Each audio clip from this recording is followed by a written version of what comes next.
Hello everyone, welcome back to channel Bhaiya mentor. आज हम लोग डिस्कस करने वाले हैं चैप्टर नंबर 3 मैट्रिक्स। ठीक है, अगर अगली बारी है चैप्टर नंबर 4 डिटरमिनेंट की। ठीक है, तो ये दो चैप्टर हैं, मैट्रिक्स एंड डिटरमिनेंट, आपको जेई में एक साथ पढ़ाए जाते हैं। ठीक है, सीयूईटी में भी इनका सेम ही क्वेश्चन आते हैं दोनों से मिलके। ठीक है, अलग अलग नहीं आता कई बार।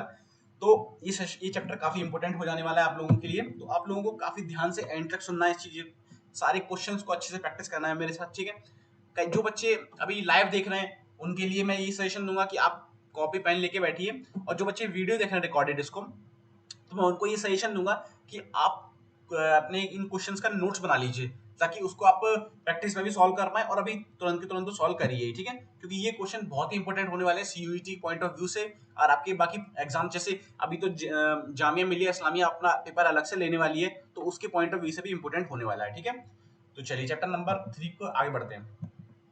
पहला क्वेश्चन कि if A and B are the symmetric matrix of each of same order, अगर ए और बी सिमेट्रिक मैट्रिक्स हैं of order A and B, of same order की। ठीक है, तो आपको कमेंट करना, ऑप्शन दे रखे हैं, and A B is also a symmetric matrix. तो ए और बी दोनों, जब दोनों का प्रोडक्ट लेंगे तो वो भी सिमेट्रिक मैट्रिक्स होगी। सो आई, इसमें तो ऐसा कुछ नहीं है, ये तो उसके सॉल्व करने के बाद पता चलेगा कि ये होगी या नहीं होगी, तो ऑप्शन नंबर इस पे तो नहीं जाएंगे हम। A minus B is a skew symmetric matrix, तो स्क्यू सिमेट्रिक मैट्रिक्स का तो ये भी कमेंट नहीं कर सकती, ये तो आपको सॉल्व करने के बाद मालूम पड़ेगा। ठीक है, तो लेकिन लेकिन लेकिन option number C, A plus B plus A is also a symmetric matrix, तो ये आपका सही हो जाने वाला है ना।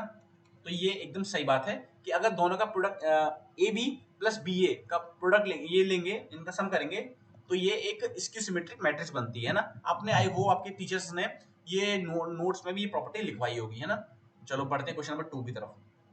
क्वेश्चन नंबर 2 बोल रहा है if A is a symmetric matrix then X की वैल्यू बतानी है।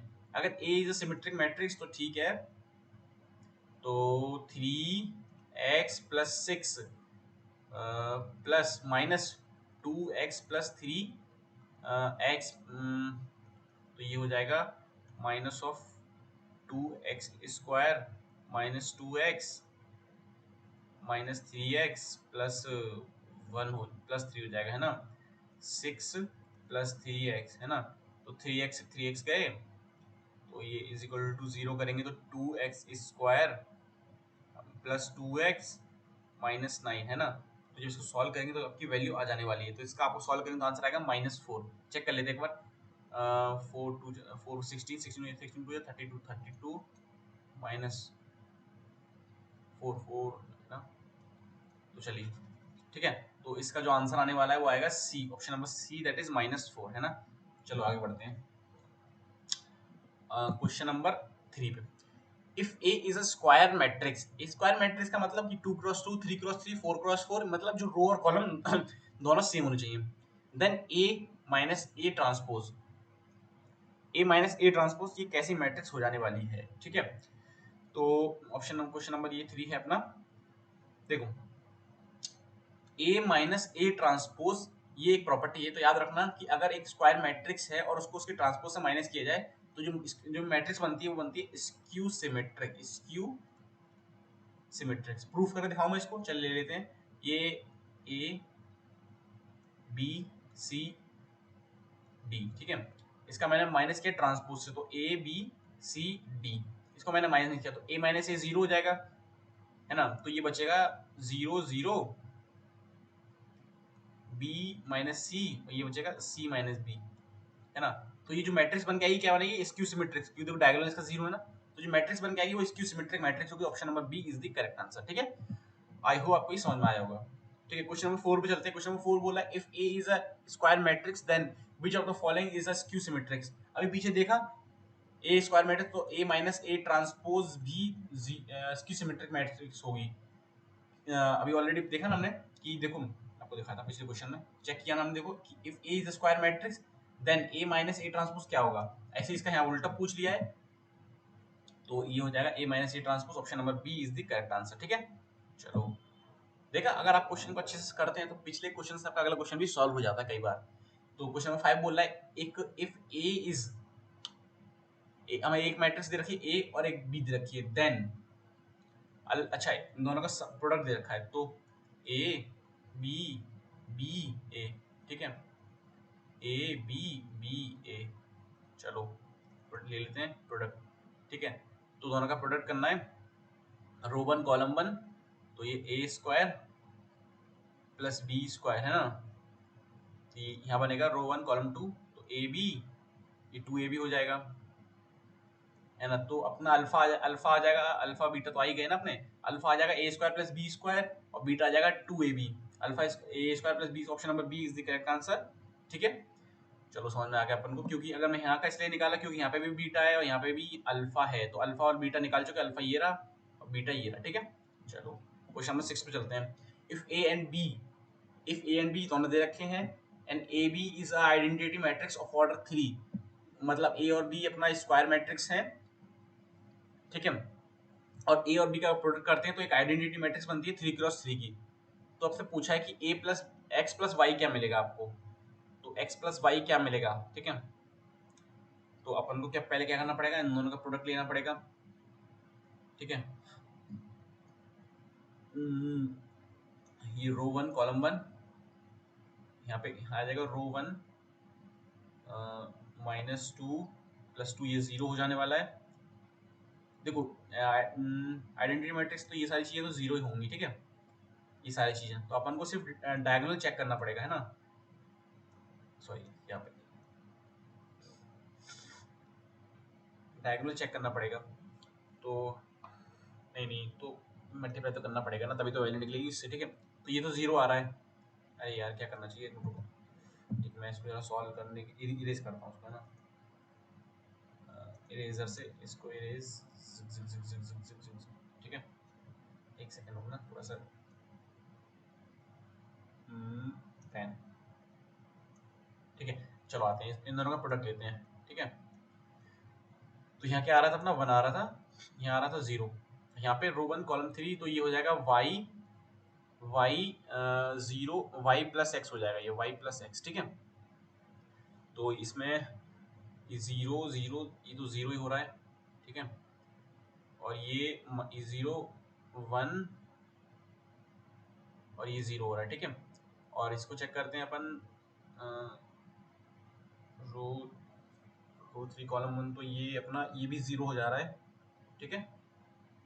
और अपन अगर इसको चेक करेंगे, ये भी अपना 0 हो जा रहा है, ठीक है।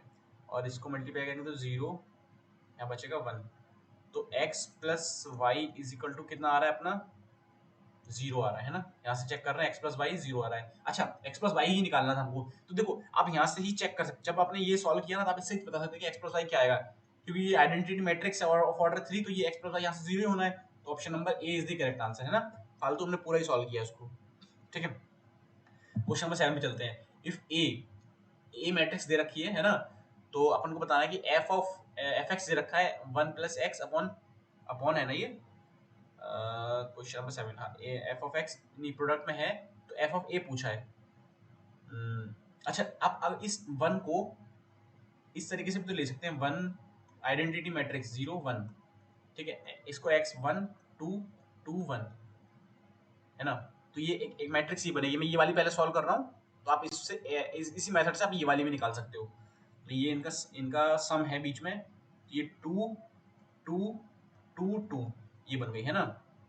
ये क्या बन जाएगी अपनी, अगर वहीं इन दोनों का डिफरेंस लेंगे, तो मैं बताता हूँ, इसी से यहाँ पे डिफरेंस ले लेते हैं, ये 0 हो जाएगी, ये -2, ये 0, ये -2, ये 0, ठीक है। तो ये बन रही है, और इन दोनों का प्रोडक्ट बताना है।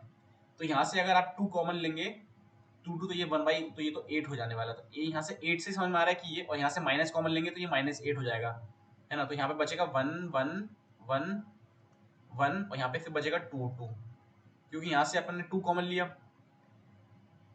तो ये यहाँ से 2 कॉमन लेंगे तो यहाँ ना कि ये बचेगा, यहाँ पे यहाँ से 2 कॉमन आया, यहाँ से भी 2 कॉमन आया, तो ये -4 आ जाएगा, तो -4 option number A is the correct answer, है ना। तो आई होप आपको समझ में आया होगा, ठीक है। अगर आपको इसके रिगार्डिंग कोई डाउट है तो आप मुझे बताना, आपको फिर से एक बार सॉल्व कर देता हूँ इसको, इरेज ऑल, ठीक है, अच्छा, है ना। तो ये अपनी ये क्या आई थी, ये आई थी 2 2 2 2, है ना, और ये अपनी ये क्या आई थी, 0 -2 0 है ना। अगर मैं फॉर एग्जांपल यहाँ से 2 कॉमन ले लूंगा तो ये क्या बचेगा 1 1 1 1, ठीक है। और यहाँ से 2 कॉमन ले सकता हूँ, लेकिन -1 भी तो कॉमन ले सकता हूँ। तो यहाँ पर प्रोडक्ट में क्या हो जाएगा 2 इंटू -2, ठीक है। तो ये -4 बनेगा। तो -4 किस में आ रहा है, ऑप्शन नंबर ए। यहाँ से ये चेक हो गया, ठीक है, ऑप्शन नंबर ए। चलो क्वेश्चन नंबर 8 पे चलते हैं। क्वेश्चन नंबर 8 क्या बोल रहा है, इफ ए, एक मैट्रिक्स दे रखी है ए स्क्वायर माइनस के ए प्लस 5a। तो सिंपल सा कुछ नहीं करना है आपको, सिर्फ इसमें ए स्क्वायर मैट्रिक्स निकालनी है, ठीक है।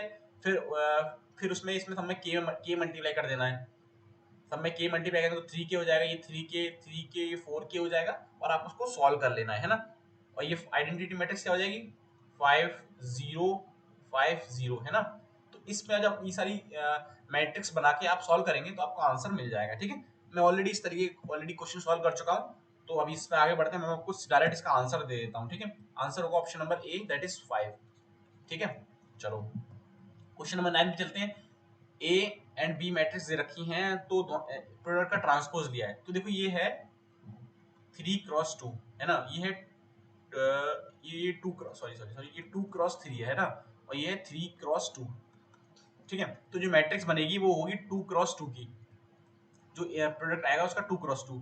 तो आपको क्या करना है, इन दोनों का प्रोडक्ट लेना है और उसका ट्रांसपोज ले लेना है। तो मैं इसका आपको डायरेक्ट आंसर देता हूँ, बहुत ईजी है प्रोडक्ट लेना से मैट्रिक्स का, ठीक है। आपको सिर्फ मैट्रिक्स मल्टीप्लिकेशन करना है। मैं आपको आंसर देता हूँ, आंसर आएगा अपना इसका ऑप्शन नंबर बी, ठीक है। चलो आगे बढ़ते हैं। कुछ इंटरेस्टिंग सा क्वेश्चन होगा, आपको मैं आपको पूरी ट्रिक समझाऊंगा उसकी, ठीक है। तो if matrix A where A B C are real positive number, A B C real positive number है, तो A plus B plus A cube A B C का प्रोडक्ट दे रखा है 1, ए ट्रांसपोज ए आई दे रखा है, और आपको A square plus B square plus C square की वैल्यू पूछी है, ठीक है। A cube from not A square, में क्या बोल रहा हूँ, sorry my bad. A cube plus B cube plus C cube की वैल्यू पूछी है, ठीक है। अगर मैं मान के चलो, मैं प्रॉपर्टीज का यूज करता हूँ, ठीक है। मैं R1 plus R2 plus R3, तो यहाँ से यहाँ सबसे फिर क्या बन जाएगा a प्लस बी प्लस सी बन जाएगा। यहाँ भी a प्लस बी प्लस सी बन जाएगा। यहाँ पे भी a प्लस बी प्लस सी बन जाएगा। तो a प्लस बी प्लस सी को कॉमन निकाल लिया मैंने बाहर, a प्लस बी प्लस सी को कॉमन निकाल लिया बाहर। तो यहाँ क्या बचेगा 1 1 1। फिर उसके बाद मैंने इसको इसका डिफरेंस ले लिया, इसमें से इसका डिफरेंस लेते हैं, यहाँ 0 हो जाएगा, यहाँ 0 हो जाएगा, यहाँ बचेगा 1। तो यहाँ से मैंने क्या लिया, ये बन जाएगा b माइनस सी, और ये बन जाएगा ये b माइनस ए बन जाएगा, ये बन जाएगा c माइनस ए, और ये c माइनस बी बन जाएगा, और ये a माइनस बी बन जाएगा। आप पूछेंगे कैसे किया मैंने, ये मैंने देखिए पहले क्या किया, पहले मैंने फर्स्ट स्टेप किया R1 plus R2 plus R3। फिर उसमें से मैंने a प्लस इसमें से कॉमन निकाल लिया, a plus B plus C common निकाल लिया, ठीक है। उसके बाद मैंने क्या किया, C1 minus C3 C2 minus C3, है ना। तो यहाँ 0 बन गए। तो अब मुझे क्या सॉल्व करना पड़ेगा, सिर्फ ये सॉल्व करना पड़ेगा, है ना। तो तो इन दोनों का प्रोडक्ट ले लेना है मुझे। तो ये बनेगा मेरे लिए b माइनस ए माइनस बी, ठीक है, माइनस c माइनस बी, है ना। तो ये इस तरीके का बनेगा मुझे। अब देखो ये आप चेक कर पाओगे तो इसकी प्रॉपर्टी बन रही है ना। तो इसका जो आंसर आने वाला है वो मैं बताता हूँ क्या आएगा इसका आंसर। इसका आंसर आएगा अपना 4, है ना। तो मैंने आपको हिंट दे दिया है, ट्रिक बता दिया कैसे सॉल्व करना है इसको। आप इसको रो कॉलम ट्रांसफॉर्म से जा सकते हो, ठीक है। उसमें भी आप चेंजेस कर सकते हो इस तरीके से, जो मैंने आपको मेथड बताया, ठीक है। चलो क्वेश्चन दे रखा है, अच्छा 11th क्वेश्चन दे रखा है। अच्छा क्वेश्चन दे रखा है, इसमें कुछ मिसिंग नहीं है कुछ क्या, आई थिंक इसमें इसका इनवर्स निकलवाया है, क्योंकि इसमें सब में डिटरमिनेंट इसका इनवर्स निकालना है अपना, है ना। जैसे for example this is a, तो ए इनवर्स बताना है गेस, है ना। आई थिंक इसमें कुछ मिसिंग है। चलो ठीक है, एक बार एक ए इनवर्स निकाल के आंसर मैच कर लेना, तो मुझे बता देना। क्वेश्चन नंबर 11 पे चलते हैं। क्वेश्चन नंबर 12 पे, लेट ए, एक ए मैट्रिक्स दे रखी है, ए इनवर्स पूछा है, A inverse is equal to X A plus Y. यार ये तो बहुत इजी क्वेश्चन है, मैं ऑलरेडी आपको कई बार सॉल्व करा चुका हूँ। मैट्रिक्स का इनवर्स निकालेंगे तो एडजॉइंट ऑफ ए का ट्रांसपोज अपॉन डिटरमिनेंट ऑफ ए, ठीक है। डिटरमिनेंट ऑफ ए कितना आएगा, आई गेस ये 11 ही आ रहा होगा। हाँ, ये डिटरमिनेंट ऑफ ए 11 आ रहा है, ठीक है। तो x ऑफ ए क्या हो जाएगा, x of A that is equal to ये हो जाएगा ठीक है, तो इसको आपको सॉल्व कर देना है। यार ये तो बहुत इजी क्वेश्चन है, आई डोंट थिंक इसको मुझे सॉल्व कराना चाहिए आपको, मैंने ऑलरेडी इस टाइप के क्वेश्चन कई सारे सॉल्व करा दिए हैं। ठीक है, पर ये आपके questions CUET point of view से बहुत इंपॉर्टेंट है, क्योंकि वो बेसिक क्वेश्चन ही पूछेगा। कई बार क्या करते हैं बच्चे, बेसिक क्वेश्चन छोड़ देते हैं, बहुत हाई लेवल क्वेश्चन प्रैक्टिस करते हैं।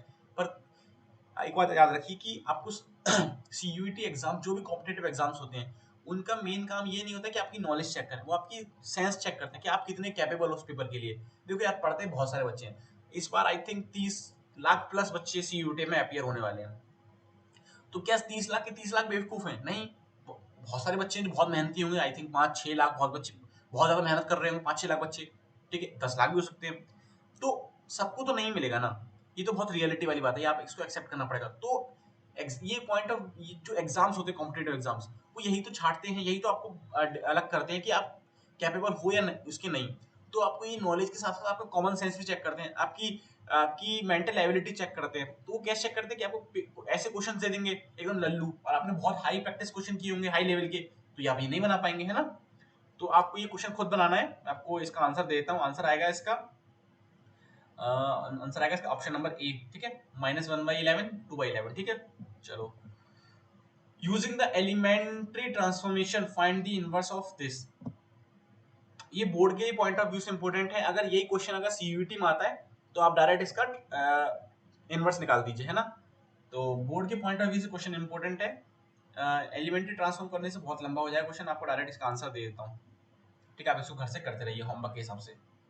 ठीक है, आजकल थोड़े दो दो एक क्वेश्चन, ये मैट्रिक्स क्वेश्चन कई बार ना, ये वाले क्वेश्चन बहुत लंबे हो जाते हैं, कई बार दो 3 पेज में चले जाते हैं। मुझे याद है जब मैं 12th में था, तब मैं ये सॉल्व करता था, बहुत लंबा हो जाता था question board point of view से। लेकिन वहीं पे आप अगर ये सीयूईटी पॉइंट ऑफ व्यू से देखेंगे, तो आई थिंक इसको डायरेक्ट इनवर्स निकाल दीजिए, इसका कोई कोई लोड नहीं लेना अपन को, है ना। चलो, क्वेश्चन 14 पे फाइंड द इनवर्स ऑफ ए, इसका इनवर्स निकालना है। तो चलो ठीक है, इसका इनवर्स डिटरमिनेंट वैल्यू क्या आएगी, 7 -6, दैट इज डिटरमिनेंट वैल्यू आएगी 1 इसकी। ठीक है, तो इसका ट्रांसपोज क्या हो जाएगा, 3, इसका हो जाएगा -2 आ रहा है।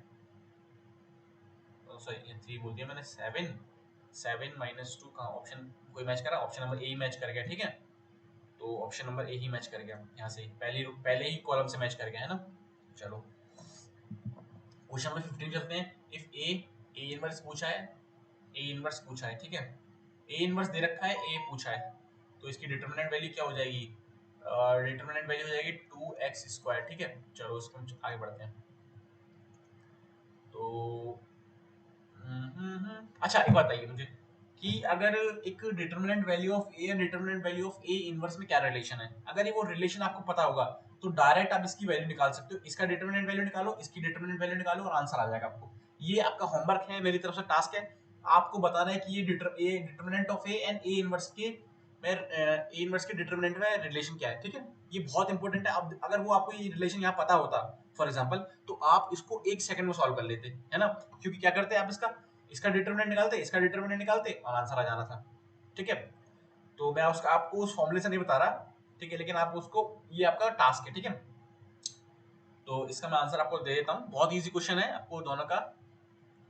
चलो, इसका आंसर क्वेश्चन नंबर 15 का आंसर हो जाने वाला है 1/2, ऑप्शन नंबर डी। ठीक है, चलो क्वेश्चन नंबर 16 में चलते हैं। क्वेश्चन नंबर 16 क्या बोल रहा है, find the value of x y z respectively if the matrix A satisfy the equation matrix A transpose of A is equal to I Q का मतलब हो गया एक identity matrix of 3x3 order की।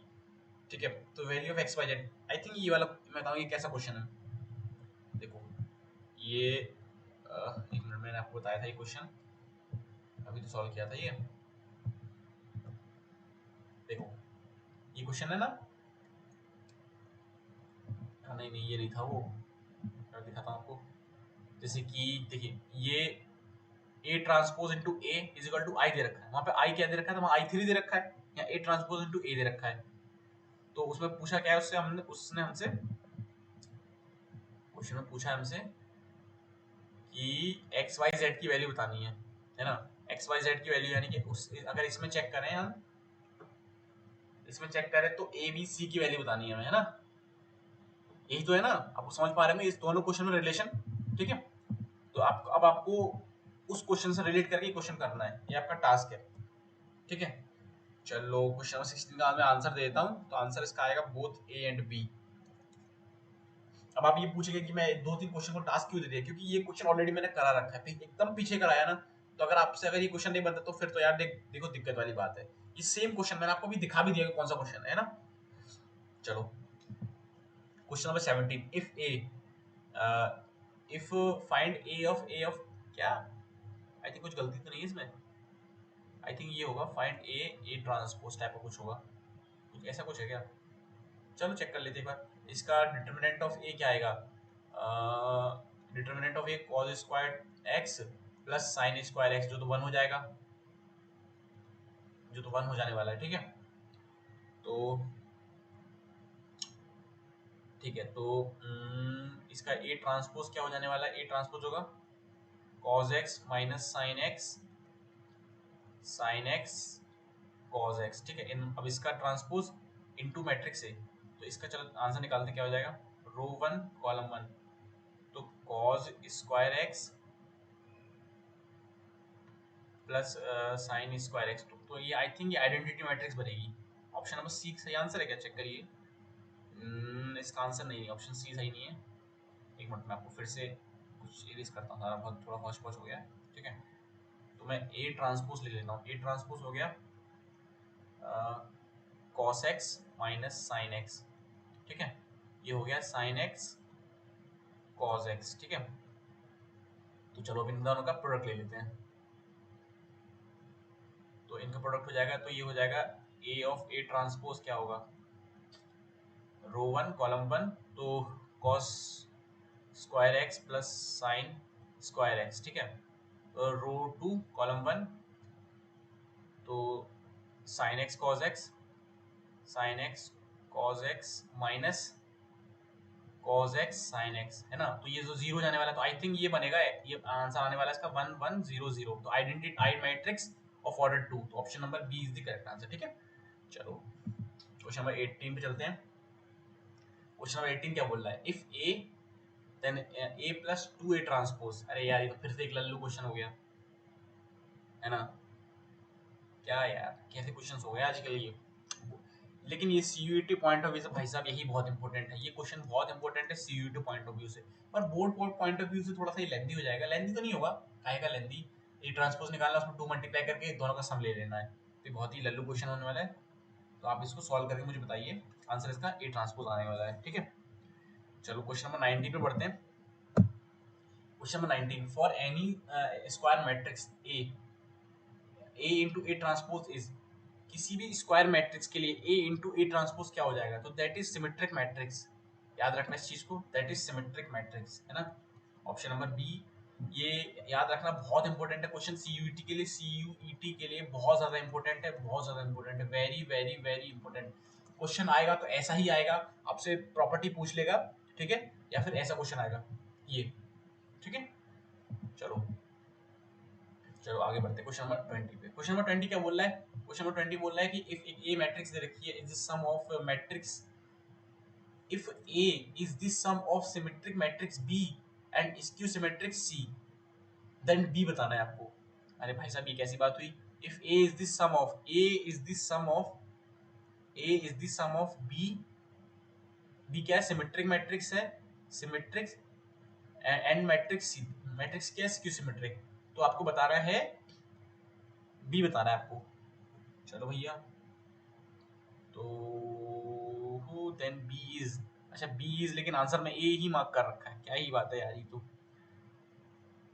कुछ गड़बड़ी तो नहीं लग रही आपको, मुझे भी थोड़ा गड़बड़ी से लग रहा है। If A is this sum of symmetric matrix B and skew symmetric matrix C, then B is, I think इसमें कुछ मिसिंग है, मिसिंग तो नहीं, बी इज, चलो इसको स्किप मारते हैं, आई थिंक इसमें कुछ मिसिंग है मुझे लगता है। चलो फिलहाल इतना ही, मिलते हैं आपसे अगले सेशन में। बाकी अगर आपको कोई डाउट हो तो आप मुझसे कमेंट बॉक्स में बिल्कुल पूछिए। एक दो क्वेश्चन है इसमें जो कि काफी लेंथी है, जो कि मैंने आपको स्किप करा दिया, स्किप तो नहीं कराए, उसके रिलेटिव मैंने क्वेश्चन ऑलरेडी करा रखे हैं इसी सेशन में। और क्या बोलते हैं कि ऑलरेडी उन क्वेश्चंस को सॉल्व करने की मैंने ट्रिक्स आपको दे रखी है। सॉल्व करना है, आंसर निकालना है। एक बात याद रखिए कि सीयूवीटी में लेंथी क्वेश्चंस नहीं आने वाले हैं, बहुत शॉर्ट क्वेश्चन आने वाले हैं। एक दो क्वेश्चन मैंने लेंथी डाल रखे थे इसमें ताकि आपको आइडिया लग जाए कि लेंथी क्वेश्चंस भी कैसे होते हैं ना। तो सीयूटी पॉइंट ऑफ व्यू से आप शॉर्ट क्वेश्चंस को टारगेट करें, आइडेंटिटी को टारगेट करें, और जो भी आपकी प्रॉपर्टीज है उनको टारगेट करें। जो कि जैसे आपने क्वेश्चन में देखे थे कि ए इंटू ए ट्रांसपोज अगर कोई स्क्वायर मैट्रिक्स है ए, तो ए इंटू ए ट्रांसपोज कैसी मैट्रिक्स बनेगी, तो ऑलवेज सिमेट्रिक मैट्रिक्स है ना। तो आपको ऐसे क्वेश्चंस को टारगेट करना है, ठीक है। बाकी चलिए मिलते हैं अगले सेशन में। Thank you so much for watching. अगर आपने यहाँ तक देखा है तो चैनल को सब्सक्राइब कीजिए, वीडियो को लाइक कीजिए। ओके, चलिए बाय।